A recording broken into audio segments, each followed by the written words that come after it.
अस्सलाम वालेकुम नाज़रीन, मैं हूं फर्रुख अब्बास न्यूट्रल बाय जावेद चौधरी में। नाज़रीन, चौधरी साहब ने डिटेल बताई तमाम स्टोरीज़ की। आपको सबसे मज़े की स्टोरी जिससे मैं बहुत ज़्यादा एंजॉय कर रहा हूं वो है डोनाल्ड ट्रंप के हवाले से। उन्होंने और तरह से एलिब्रेट की चॉइस साहब ने, लेकिन मुझे कुछ और लग रहा है। मुझे लग रहा है जी कि इंडिया को पड़े हैं 7 थप्पड़ और 1 डंडा। ठीक है मेरी डेफिनेशन ये है। इस दफा मुंह अब सुझा आ दिया गया जी। ना, वापस आ गया ना, मैं आगे पता लगना इसी चाहिए। तरह। ठीक है। तो डोनाल्ड ट्रंप का एक बयान आया और बयान ऐसा है कि जो पाकिस्तान कहता है वो डोनाल्ड ट्रंप कहता है। ठीक है, कुछ ऐसा जादू किया हुआ है पाकिस्तान ने कि डोनाल्ड ट्रंप सिर्फ वही सोचते हैं जो पाकिस्तान चाहता है कि वो सोचें। इसलिए इसी तरह की कुछ नैरियो सामने आ रहे हैं और एक खास बंदा ऐसा है जो डोनाल्ड ट्रंप ने लगा दिया है इस रीजन पे और इंडिया के सर के ऊपर कि आप ये समझे कि जैसे क्लास का एक मॉनिटर होता है ना, वो मॉनिटर तो बड़ी लाइट किस्म की टर्म है। ये मॉनिटर से बड़ा होगा जिसके हाथ में हर वक्त डंडा होगा और इंडिया कुछ भी करेगा तो सर पे सीधा। ये क्या स्टोरी है, डिटेल से बताएंगे आपको जावेद चौधरी अब साहब। देखिए, दो काम कल डोनाल्ड ट्रंप ने किए। एक तो उन्होंने एक प्रेस कॉन्फ्रेंस की व्हाइट हाउस में और उसके अंदर उन्होंने ये बताया कि मैंने 7 जंगें रुकवाई हैं और उसके अंदर जो सबसे बड़ी जंग थी वो पाकिस्तान और इंडिया की थी। 24 घंटे लगे, दोनों न्यूक्लियर पावर्स थी और किसी वक्त भी ये मामला फैल सकता था जिससे पूरी दुनिया को नुकसान हो सकता था। और इस जंग के अंदर उन्होंने बताया कि मैंने ट्रेड को इस्तेमाल किया। मैंने उसे कहा कि जंग बंद करें हम्म। और ट्रेड करें, और अगर किसी ने मेरी बात ना मानी तो उसके साथ ट्रेड टैरिफ जो इतना बढ़ा दिया जाएगा कि फिर उसके लिए मुनासिब नहीं रहेगा। तो बेहतर यह है कि ट्रेड पे आएँ और हम्म। जंगें बंद करें। और साथ उन्होंने कहा जी, इस जंग के अंदर 7 त्यारे गिरे हैं। हम्म। तो डोनाल्ड ट्रंप इससे पहले 6 कहा करते थे, फिर उससे पहले 5 कहा करते थे। तो अब वो त्यारे उन्होंने बढ़ा के 7 कर दिए हैं, जो ज़ाहिर है ठीक ठाक किस्म का एक थप्पड़ है इंडिया के मुंह पे कि इस साइड से डोनाल्ड ट्रंप पाकिस्तान के एडवाइजर बने हुए हैं और पाकिस्तान के मशीर भी बने हुए हैं और साथ साथ पाकिस्तान के एक एडवर्टाइजर भी बने हुए हैं हम्म। और वो पाकिस्तान की मार्केटिंग कर रहे हैं प्रॉपर और हर फोरम पे। और ये मेरा ख्याल है 40वां मरतबा होगा जो इन्होंने पाकिस्तान का नैरेटिव जो है आलमी बरादरी के सामने रखा है। हम्म। तो अब ये 7 फिगर जो है ये बड़ी दिलचस्प है। आपको याद होगा कि पाकिस्तान ने सबसे पहले 5 त्यारे कहा था हम्म। और उसके साथ ही डोनाल्ड ट्रंप ने 5 त्यारे कहना शुरू कर दिया था। फिर पाकिस्तान ने 6 त्यारे कहा था तो डोनाल्ड ट्रंप ने 5 और 6 कहते कहते 6 कर दिए थे। हम्म। फिर अब पाकिस्तान को 7 त्यारे कह रहा है तो साथ ही डोनाल्ड ट्रंप ने भी 7 कहना शुरू कर दिया। तो पाकिस्तान जो कह रहा है डोनाल्ड ट्रंप उसे इंटरनेशनल मार्केट में पेश कर रहा है और साथ साथ हम्म। ही कह रहा है कि देखिए जी 7 त्यारे गिरे थे। अब ये ज़हन में रखना है कि किसी न किसी दिन वो हम्म। वक्त आएगा कि डोनाल्ड ट्रंप पाकिस्तान का नाम लेगा हम्म। और ये बताएगा पूरी दुनिया को कि ये त्यारे पाकिस्तान ने गिराए थे और साथ ये कहेगा कि पाकिस्तान की एयरफोर्स जो है वो बड़ी कमाल एयरफोर्स है और हम्म। मैं उसको सल्यूट करता हूँ कि उसने किस तरह या तो अपने से 10 गुना बढ़े या 2 गुना बढ़े या 4 गुना बढ़े या 5 गुना बढ़े जो दुश्मन था उसको उसने टक्कर दी और साथ ही उसकी नाक रगड़ी ज़मीन पे। तो डोनाल्ड ट्रंप जिस तरह आगे बढ़ता चला जा रहा है इसे बताना ही बताना है। और किसी वक्त भी देखिए S-400 का जिक्र भी करेगा कि S-400 भी गिरा था, हम्म। टूटा था, खत्म हुआ था और वो हम्म। पाकिस्तान को क्रेडिट देगा क्योंकि जिस तरह वो हम्म। बढ़ रहा है ना। और दूसरी साइड से इंडिया जिस तरह एरोगेंस का मुजाहरा कर रहा है, जिस तरह नफरत का इजहार कर रहा है, जिस तरह हम्म। गैप बढ़ाता चला जा रहा है, तो अल्टीमेटली ये जो हैं डोनाल्ड ट्रंप साहब एक ठीक ठाक किस्म के आलू हैं जो अल्टीमेटली इंडिया के सर पे आएगा, इनके ठीक। सर पे रखेंगे वो। ठीक। और उसके बाद फिर उनको पता चलेगा कि हमने किसके साथ पंगा ले लिया। हम्म। और इस सूरत हाल को ज़ाहिर है पाकिस्तान बड़ा इंजॉय कर रहा है और पाकिस्तान इसका फ़ायदा भी उठा रहा है और रोज़ बरोज़ वो अमेरिका के करीब होता चला जा रहा है। साथ ही आज जो उन्होंने फैसला किया वो फैसला बड़ा मज़ेदार है बल्कि दिलचस्प है और उसने सफारतकारी की एक नई तारीख रकम कर दी है।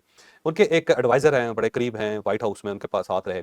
उससे पहले वो बहुत अरसा इनकी तकरीरें लिखते रहे और इनके ज़ाती काम करते रहे, इनके दायां बाजू समझे जाते हैं। और फिर उन्होंने इनकी किताबें जो थी वो भी पब्लिश की और किताबें हम्म। छपवाई बहुत ज़्यादा, बेची भी बहुत ज़्यादा, पैसे भी बहुत ज़्यादा कमा के दिए डोनाल्ड ट्रंप ठीक है। को। उनका नाम है सर्जियो गोर।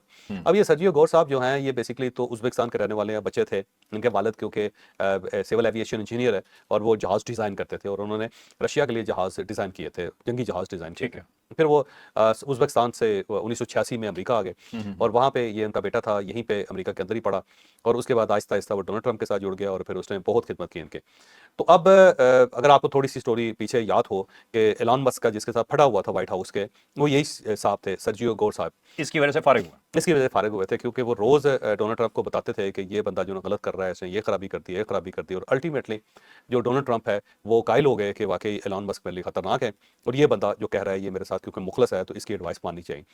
और उसके बाद एलन मस्क वहाँ से फारिग हो गए, सर्जियो गोर साहब अभी तक वहाँ पे है और एलन मस्क ने फिर इनको सांप करार दिया था कि ये सांप है और हम्म। ये डसता है सब लोगों को जो करीब होते हैं डोनाल्ड ट्रंप के। बहरहाल अब इनको इंडिया का सफ़ीर बना दिया गया और सफ़ीर भी 38 साल की उम्र में बना है और इंडियन की हिस्ट्री में, इंडिया की हिस्ट्री में सबसे कम उम्र सफ़ीर है ये। इंडिया ज़ाहिर है बड़ा मुल्क है और इस बड़े मुल्क के अंदर एक जूनियर आदमी को सफ़ीर बना दिया और जिसकी सफारतकारी की बैकग्राउंड नहीं है, हम्म। जो सिर्फ आपका एक ज़ाती मुलाजिम हो या ज़ाती साथी हो या हम्म। दाया बाजू हो, उसको आपने इंडिया भिजवा दिया। और सिर्फ इंडिया सफ़ीर नहीं बनाया बल्कि उनको 2 और पोर्टफोलियो भी दिए।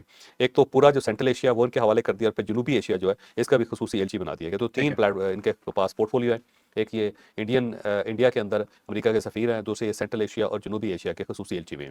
ठीक है। तो ये एक बड़ा प्लेटफॉर्म उसको मतलब दे दिया डोनाल्ड गया। ट्रंप ने ये भी जरूरी नहीं समझा कि एक सफीर स्पेशली मुख्तस किया जाए इंडिया के लिए, मतलब समझे कि इंडिया का एक्स्ट्रा चार्ज उसके पास है, असल काम उसका ये वो होगा। और भी है, यानी पूरे खत्ते के अंदर वो बहुत कुछ कर सकेगा। तो ठीक है। इसके बाद एक अमेरिका के अंदर डिबेट शुरू हो गई है कि जो बहुत पहले होता था कि पाकिस्तान और इंडिया को अमेरिका बराबर का साथी समझता था, और जिस तरह वो इंडिया के साथ सलूक करता था वही पाकिस्तान के साथ करता था, जो पाकिस्तान के साथ करता था वही इंडिया के साथ करता था।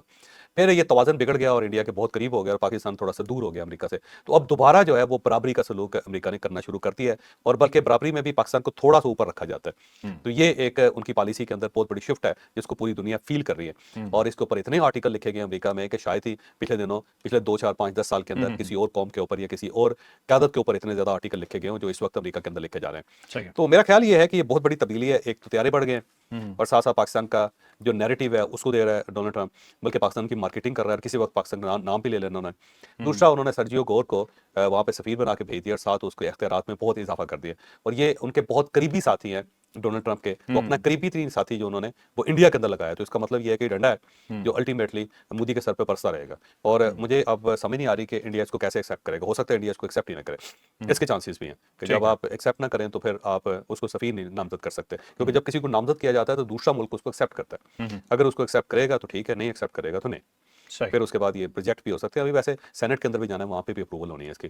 लेकिन बिल्कुल। एक कार्ड खेल दिया है डोनाल्ड ट्रंप ने, और इसका इंडिया को नुकसान होगा। बिल्कुल सही। चलें अब आते हैं इंडिया के ऊपर ही। इंडिया भी अपनी तरफ से कुछ जवाब देने की कोशिश कर रहा है, लेकिन वो ऐसे ही लगते हैं जैसे कहते हैं ना, खसियानी बिल्ली खंबा नोचे, उस तरह की हरकतें होती हैं। चाइना के करीब भाग के जाना शुरू हो गया। अब चाइनीज भी बेवकूफ नहीं है। कुछ अर्सा पहले आप चाइनीज को गालियां दे रहे थे, बुरा भला कह रहे थे। मोदी साहब कहते थे कि वो लोग जिनकी आंखें नहीं खुलती, ये लफ्ज इस्तेमाल किए जाते थे। अब भाग के चाइना की गोद में बैठ जाना, चाइना को भी पता है कि वो क्यों आ रहे हैं, लेकिन बेसिकली दिखाना चाह रहे हैं अमेरिका को। दूसरी साइड पे आ जाते हैं तो अब उन्होंने क्या काम किया जी कि रूस के एक सफीर ने, जो बेसिकली इंडियन सफीर है, जो रूस में बैठा हुआ है, उसने एक धमकी लगा दिया जी। और धमकी यकीनन जब लगाई जाती है, कोई सफारतकार बोलता है तो वो गवर्नमेंट के बिहाफ पे बोलता है। ये धमकी क्या है और अमेरिका को क्या धमकी देने की हैसियत भी रखता है भारत, ये पूरी डिटेल से स्टोरी बताते और रशिया के अंदर इंडियन सफीर है, विनय कुमार उनका नाम है। उन्होंने वहाँ खड़े होकर रशिया के अंदर कहा कि जी जहाँ से हमें सस्ता तेल मिलेगा हम खरीदेंगे, दूसरा कौन मुल्क होता है जो हमें डिक्टेट कर सके। तो ये उन्होंने सीधी सीधी एक धमकी सी दे दी है रशिया में खड़े होकर अमेरिका को। अब रशियन साइल अगर इस्तेमाल होगी अमेरिका के खिलाफ, तो अमेरिका तो ज़ाहिर है इसके ऊपर बड़ा मुतासर होगा, बड़ा परेशान होगा, और वो रिएक्ट करेगा। तो ये रोज़ है कोई ना कोई एक लाल रुमाल दिखा देते हैं उनको, तो वो उसके बाद फिर डोनाल्ड ट्रंप दूसरी तरफ से जवाब देता है। तो इस धमकी का जवाब अमेरिका से आए। अमेरिका इस बात पे खुश नहीं होगा और खामोश नहीं होगा। अब इंडिया का मसला ये है कि वो रशिया को अब खुश रखना चाहता है, अपने हाथ में रखना चाहता है, क्योंकि एक साइड पे अमेरिका नाराज है और दूसरा अगर वो रशिया को भी नाराज कर देता है तो उसको नुकसान बहुत ज़्यादा होगा। और साथ ही वो अपने अपने मामलात को चाइना के साथ अलाइन कर रहा है कि चाइना के साथ ताल्लुकात अपने बढ़ाता चला जा रहा है, जो मुझे नहीं लगता कि बहुत ज़्यादा बढ़ सकेंगे, क्योंकि चाइनीज़ बड़े समझदार हैं, स्मार्ट हैं। वो डेफिनेटली इंडिया से कुछ 100 अरब रुपया तो कमा लेंगे और 100 अरब डॉलर कमा लेंगे, वो उनके साथ ट्रेड बढ़ा लेंगे अपने, यानी उनसे फ़ायदा लेंगे। लेकिन जहाँ तक इंडिया को फ़ायदा देने की बात है तो वो फ़ायदा नहीं देंगे, क्योंकि उनको पता है कि ये एक गैर मुताद किस्म का मुल्क है और बेएतबार है, और अल्टीमेटली किसी वक्त भी ये पलटी खा सकता है और हमें इसका नुकसान हो सकता है, क्योंकि ज़ाहिर है चाइना और इंडिया का आपस में कन्फ्लिक्ट भी है। लेकिन अगर चाइनीज़ को $100 बिलियन इंडिया से और मिलता है तो उसको उसका क्या जाता है, वो ले लेंगे, लेंगे, ठीक है बिस्मिल्लाह आएँ आप, और आके जो ट्रेड करनी है करें, जो चीज़ें खरीदनी है खरीदें आप, क्योंकि उसका चाइना को फ़ायदा हो रहा है। लेकिन रहेंगे चाइनीज़ बहुत ज़्यादा मोहतात। दोस्ती उनकी पाकिस्तान के साथ ही, क्योंकि पाकिस्तान ने हर मुश्किल वक्त में चाइना का साथ दिया और ठीक बड़े है। पुराने दोस्त हैं, एक कुदरती दोस्त हैं। और जबकि चाइना और इंडिया कुदरती दुश्मन है एक दूसरे के, और ये सिर्फ दुश्मनी आज से नहीं है, बहुत मुद्दत से है। इंडिया माजी के अंदर भी चाइना के साथ छेड़छाड़ करता रहा, और चाइना माजी में भी इंडिया के साथ छेड़छाड़ करता रहा है। 1962 में तो बड़ी मार खाई थी इन्होंने। उससे पहले भी बहुत बहुत ज़्यादा, ये तो आप ये समझे कि 500-600 साल पुराना इशू है। इतना इतना इशू नहीं है ये, अच्छा। पुराना इशू नया नहीं आम है, पिटने वाले नहीं है, पुराने पिटते आ रहे हैं। पुराने पिटते आ रहे हैं। ठीक तो है। अब ये उसका जो नतीजा निकलेगा ना, वो मुझे लगता है कि इंडिया की फेवर में नहीं होगा। इंडिया ठीक है। अमेरिका के साथ अपने ताल्लुकात को मजीद ख़राब कर लेगा, जबकि उसे चाहिए कि बैलेंस करे, चाइना के साथ भी, अमेरिका के साथ भी, रशिया के साथ भी। को उन्होंने वैसे एक लॉबिंग फर्म भी हायर कर लिया, $75,000 उसको दिया करेंगे महीने के, और वो डोनाल्ड ट्रंप के साथ इनके मामला ठीक करने की कोशिश करेगी। तो वहाँ पे लॉबिंग ठीक कर है। रहे हैं। लेकिन ये जो उनकी बैशिंग कर रहे हैं अमेरिकन, इस चीज़ के को नहीं तस्लीम करते ये कभी भी। वो खुद बुली करने के एक्सपर्ट हैं, तो कोई और कर रहा हो तो उनको बड़ा बुरा लगता है, क्योंकि उनकी टेक्निक कोई और इस्तेमाल कर रहा है, तो ये तो ज़्यादती है। तो मुझे लगता है कि इंडिया के गले पड़ जाएगा और ये ठीक है। पाकिस्तान को बहुत फ़ायदा हो रहा है, पाकिस्तान हाँ। को आने वाले दिनों में भी बहुत फ़ायदा होगा। ठीक है। चौधरी साहब आपने खबर दी थी डैम के हवाले से, आपको याद होगा तिब्बत में जो डैम बन रहा है दुनिया का सबसे बड़ा डैम होगा। और अब इंडिया को मुसीबत ये बन गई है कि वो ब्रह्मपुत्र का पानी 85% बंद कर सकता है। अब उस पर नेगोशिएशन जारी है, उनकी मिन्नतें कर रहे हैं कि ये ना कर देना, अपने हालात तो इनके ये हैं इंडिया के फिलहाल। और अगर करेंगे तो पाकिस्तान का भी कार्ड फिर आएगा, फिर वो चाइना बात करेगा कि आपने उनका पानी बंद किया हुआ है तो हम आपका क्यों नहीं बंद कर सकते, तो फिर तो आपको खोलना पड़ेगा।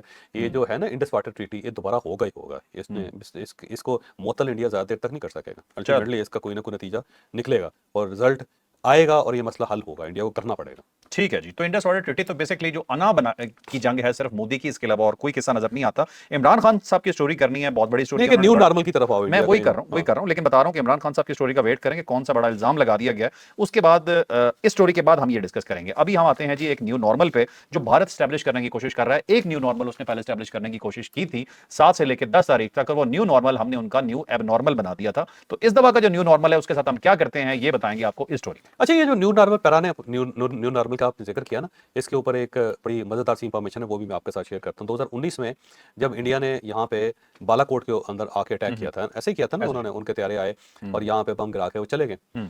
तो हमारी एयरफोर्स को तो फौरन ही पता लग गया। हम्म। जब फौरन पता लग गया तो उस वक्त जो एयर चीफ थे और जनरल बाजवा साहब थे, इन लोगों ने फैसला किया कि हम इसका डेफिनेटली जवाब देंगे, लेकिन वेल कैलकुलेटेड, बाकायदा बैठ के सोच के जवाब देंगे। हम्म। तो जो इस वक्त एयर चीफ हैं, एयर मार्शल जहीर अहमद सिद्धू साहब, तो इन्होंने उसके ऊपर अपने जो बुजुर्ग थे, बड़े थे, जो उस वक्त एयर मार्शल थे, उनको कहा था कि नहीं, हमें फौरी तौर पे जवाब देना चाहिए इसका, ओके। इमीडिएटली, रात के वक्त ही। हम्म। क्योंकि अगर हमने ये ना किया तो फिर वो इसको न्यू नॉर्मल बना लेगा कि हाँ। जब भी इस किस्म का इशू आएगा तो फौरी तौर पे पाकिस्तान के ऊपर अटैक करेगा। अगले दिन अगर जवाब देंगे भी तो कुछ का खास फायदा नहीं है, तो हमें आज ही इसका जवाब देना चाहिए। ओके।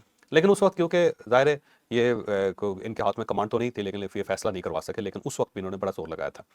उसी का नतीजा है कि ये दूसरी मरतबा जब वाक़या हुआ तो उसी को न्यू नॉर्मल बनाने की कोशिश की इंडिया ने, कि उन्होंने यहाँ पे 9 हदफ रखे पाकिस्तान के, और यहाँ पे उन्होंने ब्रह्मोस मार दिए।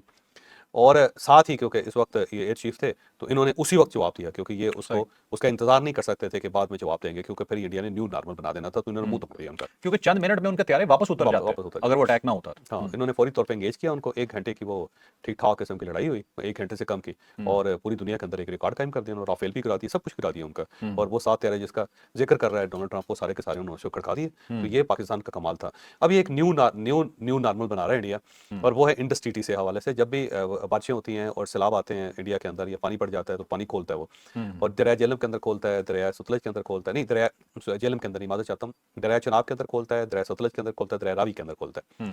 और उससे फौरी तौर पे जो इंडस ट्रीटी के कमिश्नर्स हैं, दोनों एक दूसरे में हॉटलाइन पे होते हैं, वो पाकिस्तान को बताते रहते हैं, पाकिस्तान उनको बताता रहता है। और ये 1962 से मामला ये चल रहा था। ठीक है। अब इन्होंने क्योंकि इंडस ट्रीटी मुअत्तल कर दी है, तो अब वो उस जरिए से ये डाटा एक दूसरे के साथ एक्सचेंज नहीं कर रहे, तो इन्होंने पहली मरतबा हाई कमिश्नर के जरिए अपना डाटा फॉरेन ऑफिस को भिजवाया। तो इंडिया की कोशिश है कि एक न्यू नॉर्मल क्रिएट किया जाए।